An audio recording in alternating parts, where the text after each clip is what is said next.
सभी जन को राम राम जी। मैं हूँ मेघा मिश्रा और एक बार फिर से बहुत सारा स्वागत है आपका मेरे YouTube चैनल सीबीएसई अपडेट्स में, जहां मैं आपके लिए लेकर आती हूँ सीबीएसई से जुड़ी सारी जानकारी, सारी अपडेट सबसे तेज और सबसे पहले। तो भाई हमने इस चैनल पर सीधे सीधे टारगेट कर रखा है किसको? सीबीएसई को। चाहे सीबीएसई रिलीज करे कोई भी वैकेंसी, कोई भी टीचर्स ट्रेनिंग, कोई भी नेशनल या लेवल जो है इंटरनेशनल लेवल का कंपटीशन, हमारे चैनल पर मिलती है आपको सबसे पहले अपडेट। तो चलिए ऐसी ही आज एक सीबीएसई के बोर्ड एग्जाम की अपडेट मैं आपके लिए लेकर आई हूँ। अब आपने बोला होगा या आप सोच रहे होंगे कि मैम इस समय ये जो टॉपिक आप लेकर आई हैं ये एक हॉट टॉपिक चल रहा है, सबसे ज़्यादा ट्रेंडी ये टॉपिक चल रहा है, और इसी सीरीज़ में, इसी ट्रेंड में सीबीएसई ने एक और सर्कुलर जारी किया है जिसमें ये बताया गया है कि अगर टीचर्स जो होंगे, जितने भी टीचर्स हैं जो कि ऑन ड्यूटी रहेंगे या जो पेपर्स को चेक करने अलग अलग स्कूल्स में जाएंगे, उनकी ड्यूटी के लिए रिलीविंग सर्टिफिकेट जो है वो उसका फॉर्मेट बताया गया है, that to with from principal also and from the centre superintendent also. तो चलिए पढ़ लेते हैं कि क्या कुछ सीबीएसई ने इस पूरे सर्कुलर में बताया है। You are aware that CBSE will be conducting board examination from 15 Feb to 2 of April। यहाँ से लेकर यहाँ तक जो है बोर्ड के एग्जामिनेशंस चलेंगे। ठीक है, अब क्या बोला गया है टीचर्स के लिए? This year before the start of evaluation, evaluation के स्टार्ट होने से पहले ही, मतलब पेपर चेकिंग स्टार्ट होने से पहले ही सारी फंक्शनरीज को ये बहुत ज़्यादा रिमाइंड करवा दिया जा रहा है उनकी रिस्पॉन्सिबिलिटीज़ के बारे में, जो कि होनी चाहिए, आपकी ज़ीरो एरर होनी चाहिए, है ना, उनको रिमाइंड करवाया जा रहा है। और साथ ही साथ for the quality of evaluation in science, social science of class 10 it has been decided to depute 1 PGT या फिर टीजीटी टीचिंग या having qualifications in physics, chemistry and biology and 1 PGT और TGT for teaching or having qualifications in geography, history, economics और political science as AHE या फिर evaluators to assist the evaluators in science and social science। ठीक, मतलब जैसे कि मान लीजिए क्लास 10 के बच्चों के लिए सोशल साइंस की, इकोनॉमिक्स की जो है चेक हो रही हैं, ठीक है, कॉपीज चेक हो रही हैं, एक कोई इवैल्यूएटर इनमें बना हुआ है, तो इवैल्यूएटर क्लास 10 की इकोनॉमिक्स की कॉपी के लिए सिर्फ एक इवैल्यूएटर नहीं होगा, हर सेंटर में 2-2 इवैल्यूएटर्स होंगे, एक एक्स्ट्रा असिस्टेंट इवैल्यूएटर आपको प्रोवाइड करवाया जाएगा। ठीक है, तो ये हुआ हमारा आज का पॉइंट। दूसरा पॉइंट चलते हैं हमारे, और आगे क्या कहता है सीबीएसई का circular? Further number of answer books to be evaluated has been fixed 20 per day in main subjects. ठीक है, अब क्या इसमें बता रहे हैं आपको कि आंसर बुक्स जो है उनका नंबर फिक्स कर दिया गया है कि 20 पर डे आपको मेन सब्जेक्ट्स की कॉपी जो है वो चेक करनी ही होंगी, जिसका जो मैक्सिमम मार्क्स होगा वो 80 to 70 होगा। 80 से 70 नंबर की कॉपी आपको कम से कम हर दिन आपको 20 तो चेक करनी ही है, and 25 in remaining subjects having less maximum marks, है ना। अगर 80 से 70 से नीचे वाले हैं, मतलब कम मार्क्स के जो सब्जेक्ट हैं, 40 मार्क्स के हैं, 50 मार्क्स के हैं, तो 25 आपको वो वाली कॉपीज भी चेक करनी है, to provide sufficient time for quality evaluation. However, zero error evaluation can only be ensured with devotion, sincerity बहुत ज़्यादा ज़रूरी है evaluators के अंदर।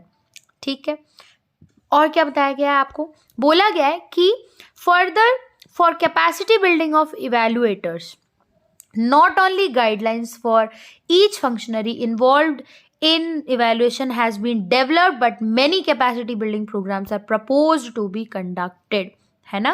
क्या होगा? And beside this last minute update short videos will also be provided. और जितने भी आप जो पेपर चेकिंग करने जाएंगे उसके लिए आपके लिए कैपेसिटी बिल्डिंग प्रोग्राम्स जो हैं वो अभी तक रखता भी आया है सीबीएसई पेपर चेकिंग को लेकर, और आगे भी बहुत सारे प्रोग्राम्स हैं, तो आप सबको वो सब चीज़ें लेनी है सो दैट आपके लिए जो पेपर चेकिंग वाला टास्क है वो और भी ज़्यादा ईजी बन सके। इसी के साथ हमारा नेक्स्ट पॉइंट क्या कहता है कि evaluation will be done for about 10 to 12 days। ठीक, 10 to 12 डेज का इवैल्यूएशन पूरा होगा और संडे के अतिरिक्त मतलब संडे को छोड़कर जो टाइमिंग होगा मंडे टू सैटरडे का वो होगा 9 to 5 PM चेकिंग का। इतने में आपको 20 मेन कॉपीज को चेक करना है और 25 जो है वो एक्स्ट्रा कॉपीज को आपको चेक करना है जिनके मार्क्स 70 या 80, 70 to 80 से कम मार्क्स की जो कॉपीज होंगी उनको चेक करना है। ठीक, इसके बाद आगे बढ़ते हैं कि ड्यूरिंग दिस पीरियड 20 और 25 answer books are mentioned above, जैसे कि बताया मैंने अभी आपको, उसी तरीके से आपको चेकिंग करनी है। Books are to be evaluated in 8 hours. ठीक है, आपको 8 घंटे का आपको समय यहाँ पर दिया जाता है फॉर द इवेल्युएशन। तो अगर आप 20 + 25 ये आप चेक करेंगे तो लगभग आपकी कॉपीज कितनी हो गई, 45 कॉपीज आपको रेगुलरली चेक करनी है। ठीक है, अब आ जाते हैं हमारे नेक्स्ट पॉइंट पे। क्या कह रहा है सीबीएसई का सर्कुलर कि all the schools principal and management are directed to relieve their teachers immediately as per the instructions received from regional office. अगर आपके स्कूल में सीबीएसई आरओ कोई भी इंफॉर्मेशन भेजता है कि आपको टीचर्स को रिलीव करना है फॉर द पेपर चेकिंग, तो इमीडिएटली आपको रिलीव करना है। कोई भी इसमें बहाना या कोई भी ऐसा वर्क आप एक्स्ट्रा टीचर को नहीं दे सकते जिसके लिए आप इसको मना कर सकें, इवैल्यूएशन के लिए मना कर सकें। Teacher should be relieve for full time for all the days of evaluation. ये 10 से 12 दिन का जो इवैल्यूएशन चलेगा, इसमें जो इवैल्यूएशन टीचर्स हैं उनको फुल डे के लिए रिलीव जो है वो किया जाएगा। और रिलीव किया कैसे जाएगा, तो उसके लिए एनेक्जर 1 में आपको एक सर्टिफिकेट, जो मैं आपको अभी थोड़ी देर बाद बताने जा रही हूँ, उससे पहले हम पढ़ लेते हैं।